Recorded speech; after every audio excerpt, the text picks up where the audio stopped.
My name is NonStopAntonio, and it's time to talk about the Dark Hero Arc in My Hero Academia Season 6. I made a video about the Paranormal Liberation War Arc, which was a little bit longer than I expected, so I decided to split the two videos into two, so we could talk about the Dark Hero Arc in a little bit more detail without it being a super long video. So let's jump into how good of an arc the Dark Hero Arc was in My Hero Academia Season 6. Welcome to NonStopAntonio, where I talk about everything nerdy. I love Marvel, DC, and anime, and if you do too, I hope you enjoy this video. So now that we're back with this absolutely fantastic arc where the animation was amazing, where their emotions were high, and where everything overall was absolutely fantastic, and how much it developed Deku as a character as well as Class 1A, let's jump into how it all began. Now I know this is technically part of the Paranormal Liberation War Arc, but I think this is a nice transition into the Dark Hero Arc where Deku is talking to the other vestiges and learning about One for All and All for One and everything that's going on with it. Because we find out the Force user is Danger Sense and that he died because he had multiple quirks within him because he had a quirk prior. And it turns out the best host for One for All is a person who is quirkless because they don't already have a quirk. The One for All, with all the multiple quirks, fills that hole in them, which is why All Might's been able to live for so long and why Deku will as well. And I like how they set this up that Deku might be the last user of One for All because quirkless people are becoming more and more rare as time goes on, which I find really interesting. And I love how they tested Deku during all of this too, how Shimura was asking if he'd kill Shigaraki, but Deku refuses because he's a true hero. And I like how he can't forgive Shigaraki,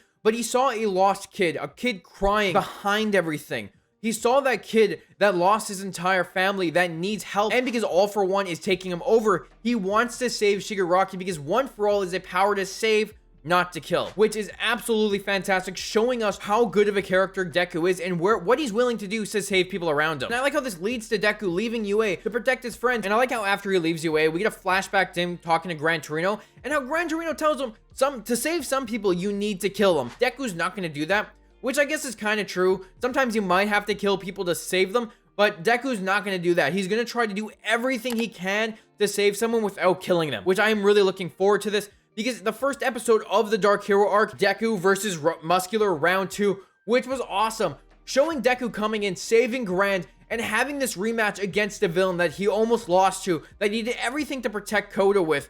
And then this time, him absolutely decimating Muscular with no problem because he's learned how to use his new quirks. We get Smokescreen. We see him using everything as tools. And I love it because you really see how much this kid has grown within this last year. And I also really like during this scene where we have the users coaching him during this arc. Them by his side, really showing him how to use their quirks and him using them as tools rather than just one power moves. The two episodes with Lady Nagant were really interesting, and I really like her introduction to the show because it really shows us how gray the hero society is and how it's not all black and white. Because while she's hunting down Deku, and we see that she has Airwalk because All for One, of course, gave her another quirk, we really learn more about her character as she's going after Deku and telling her about her side of the story.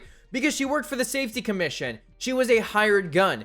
She was shown as a hero, but in the background of things, she would take out villains so they wouldn't cause any problems within the society. And then she was instructed to kill heroes, because there were heroes who were out there getting villains to stir up trouble so that they could stop them and look better. But she refused to do that and killed the leader of the Safety Commission of that time, which made her a villain. But it's really showing us that the Safety Commission was just manipulating society to do what they wanted and making it all false narrative and making everyone believe in the heroes when it wasn't true, that people messed up, that there were bad heroes amongst the good ones. And it really shows you how much society doesn't know about what's really going behind in the shadows. And the whole fight between Lady Nagant and Deku was fantastic. Watching Deku use Fajing, the third user's quirk, which is storing up kinetic energy and releasing it whenever they want, which I think was really fun, showing Deku dodging Lady Nagant's bullets, and then watching her try to take out Chizaki as he's up on the roof, but Deku using the fudging to go flying at him and save a villain he hated, a villain that hurt Eri, and he saved him because he's not going to let anyone die no matter who you are, villain, hero, he's going to save you because he is a true hero.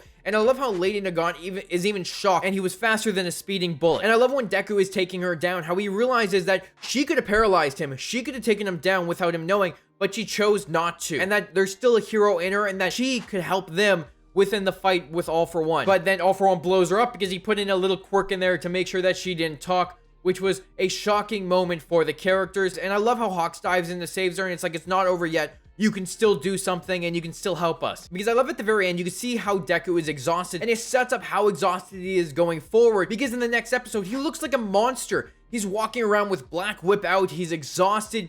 Even though he's trying to save the civilians, they're scared of him. They think he's a monster. They don't believe he's a hero. And they think he's working for All For One, even though he's saving their lives. But he's doing everything he can to protect the people he cares about by not going back to UA. He's exhausted. He even left All Might so that he wouldn't get hurt. But then when he comes across Dictator, he's so exhausted, he can't stop the innocent civilians who are being controlled from overtaking him, and he just has to sit there. He's like, it's gonna be okay. But he can't do anything because he's so exhausted until Bakugo in Class A comes in, takes down Dictator, and tells Deku it's time to come back, and we're gonna drag you back. But Deku refuses, and I love the moments we get during Class A versus Deku. And I love during all this how you have the second user turning around and being like, Deku needs people who can run at the same paces and people who would be by his side, people who are willing to help him. He needs his friends to be able to do this, to be able to stop All For One. Honestly, I teared up so much during the last few episodes of the season because they were so emotional having Class A go against Deku, trying to make him realize that he needs them. He needs them. Like, you have Tokiyami telling Deku that Deku helped him realize that Dark Shadow could be used for defense. You have Shoji talking about how when the summer training camp was going on, Deku said that this group could take on All Might. So now it's time for him to let them help because they could all do this together. And even Todoroki being like, we need to stand together. What's stopping All For One to going to UA right now with you not being there? With all of us out here, he could be going there and destroying it as we speak. Trying to make Deku realize they need to go back. And I love how Deku just keeps breaking out of their holds because he's not going to stop. He's going to try to get away. He wants to protect them even though they want to protect him. There's just such a good moment of him trying to escape. And then the final one where they all launch Bakugo, Ida, and Todoroki into the air was my favorite moment from this episode. I love how we have Uraraka being, we don't want to be protected, and our place is by your side. And then you have Ida calling back to how Deku went in and helped him versus Stain, because heroes meddling in what they don't have to is what makes a true hero, which is just such a good moment. And I love how when they're launching him into the air, Bakugo's like, I have so much to say to you, but he has to go first. Just launching him. And the awesome part is the way they do this is just like how they saved Bakugo back when Bakugo was taken by Shigaraki, which I think is they had so many callbacks to earlier seasons and all their moments being heroes, and then having Bakugo apologize for everything, apologize for bullying him all his life. He was jealous of Deku. He saw that Deku was always better than him, even as quirkless, and he bullied him because of that to make himself feel better.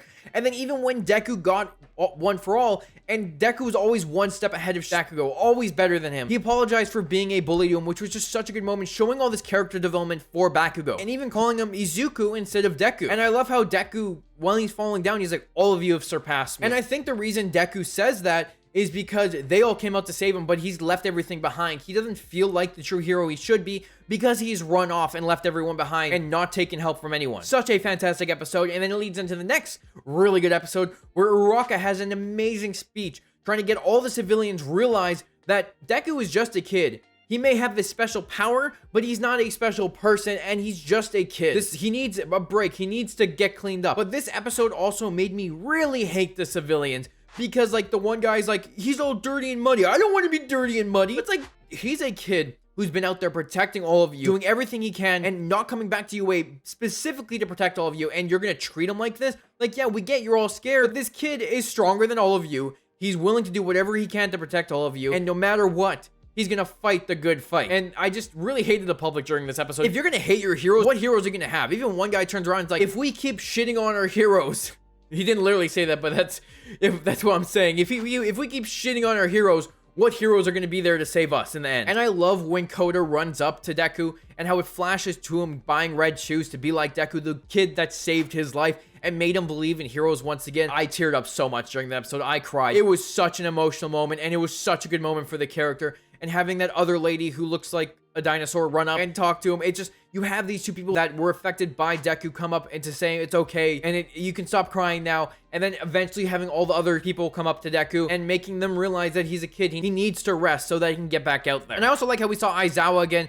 He's got an eye patch, he's got a prosthetic leg, and he says that UA is a fortress, and he's been reaching out to Kurogi, and trying to reach his friend because a spark of him is still in there. So there's a possibility we could be getting a teleporter on the hero side. And then we get to the final episode of things where I thought it was going to be a little bit more climactic. However, it wasn't, but that's okay. It wasn't bad, but it set up so many things for the future and really where these characters are going to go. Because you have All Might running into Stain, and Stain telling him and making him realize that he has to be a hero once again, that he's kind of forgotten who he was, that he was a fake, and telling him that All Might lit a fire under people. It made people be better. It made people be better heroes. And it shows Class A, which is making me think that Stain is realizing that Deku's class are going to be true heroes because they care about helping people rather than who they are. Like, some of them may have went in for the fame, but as time progressed, Deku has really affected these kids and made them realize they want to be proper heroes. Screw the fame. They want to save people. And I love how this episode set up all of Class A going to be helping Deku stop All For One and All Might getting back into the fight as well. Hopefully he gets some support gear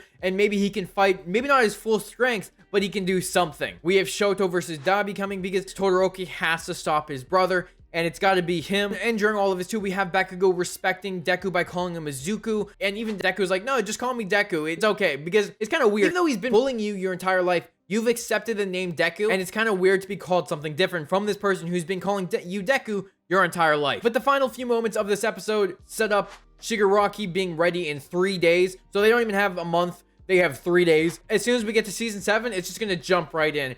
And how All Might requested other heroes from other countries. And then you have Stars and Stripes from the United States who says she's coming to help her master All Might. And she didn't even wait for permission. She just left. I feel like it's going to be a cool fight. She's pretty freaking big and I'm curious to see what's going to happen to her. But with the way the show goes, something bad's going to happen. And I'm probably not ready for it. Overall, this season was absolutely fantastic. And the Vigilante Deku stuff was awesome. And I think with the Vigilante Deku stuff as well, is that if Deku kept going down a dark path, he might have turned into a villain or killed someone by accident because of how exhausted he was. He might have done something that he'd regret and really changed the person he was. So Class A stepping in and saving him and pulling him back was saving who he was because he might have gone too far in the end, which I think they did really well done. And that's what I got out of it. Let me know if you got something different, but they did so much stuff during the season that developed these characters like no tomorrow. What did you think of the Dark Hero arc? What was your favorite moment? Did you cry like a baby during some of those scenes?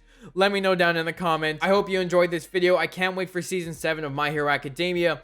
Hit the like button, hit the subscribe button. It helps out the channel a lot. Check out all my other anime reaction playlists as well. I'm also watching Naruto for the very first time and doing arc discussions for that. So check that out. Thanks for watching and I'll talk to you later.